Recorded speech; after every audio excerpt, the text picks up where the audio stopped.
Welcome back, it's Shelby. Today we're going to make Switchel. I decided I needed some more. I haven't had any in a while, and I'm going to teach you how to make it.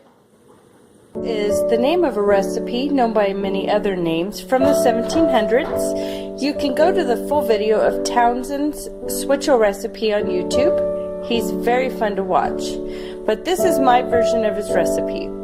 So you take a full heaping tablespoon of ground ginger. Then you have your apple cider vinegar, your honey, and your molasses. Now, this recipe actually stems from a 1,000-year-old recipe back in the Roman days, I believe he said. And I've added honey to mine, and your basic recipe is just the molasses, the ACV, ginger, and water. And that is a half gallon of water, by the way. So what we're going to do is we're going to take our full tablespoon of ginger. Sorry guys, I'm doing this with one hand. And we're gonna add more. But we're gonna put it in a cup because ginger does not like to dissolve very well, I've noticed. So we're gonna take some filtered water I keep on my stove. We're just gonna add that right in there. And we're gonna let that soak, melt, whatever, while we go ahead and build the rest of the drink. Guys, this is a very, very semi-sweet drink. It is very good, it is very refreshing, and I found it very addicting, so I had to stop making it because I was drinking it too much. And even though some of this stuff is very inexpensive, it can get very expensive when you start drinking it a half a gallon a day. So what we're going to do is we're going to take our apple cider vinegar and we're going to put it in our bucket, our pitcher. Then we're going to take our half cup of molasses. Oh, and by the way, that was a 1/4 cup apple cider vinegar. This is a half cup molasses that I've reduced by 1/3 and filled the rest of the way up with the honey. Okay, this is going to take a minute, so let me come back to you in just a few moments. Now that I've added that, I've scraped it out, we are going to go ahead and add our half gallon of filtered water.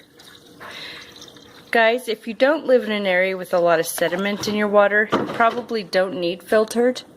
In fact, I use RO water from one of those water machines just to make sure that there's nothing in it. And I don't really worry about lacking any minerals or whatever that may be in it because I've got all this other wonderful stuff.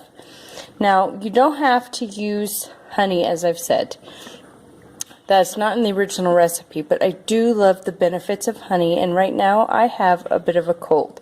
So I need the honey to help stop this darn coughing. Anyway, try it. You'll love it. I promise.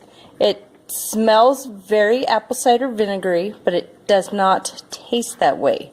The initial drink of it might catch you off guard, but the aftertaste is what I love the best. Now, when I'm done stirring this, let's add the ginger. Okay, sorry, a little bit chaotic, guys. I don't have a tripod for my phone yet. So, now that I'm done stirring this, and that ginger will probably never fully dissolve, but that's okay. You'll just have the sediment. When I'm done stirring, I have wine bottles that friends have given me, and I also have bottles that either I've drank from or friends have given me, and I just refill those. These are great for on the road, you know, as most people do, like with kombucha. You save your kombucha bottles and you refill those with your own homemade kombucha. So I take my Switchel and I put some in an old wine bottle, which I keep in my fridge, and I can refill this with that, or just fill up a whole bunch of bottles. This stuff usually lasts about 2 weeks for me in the fridge, but I keep it in the coldest place. It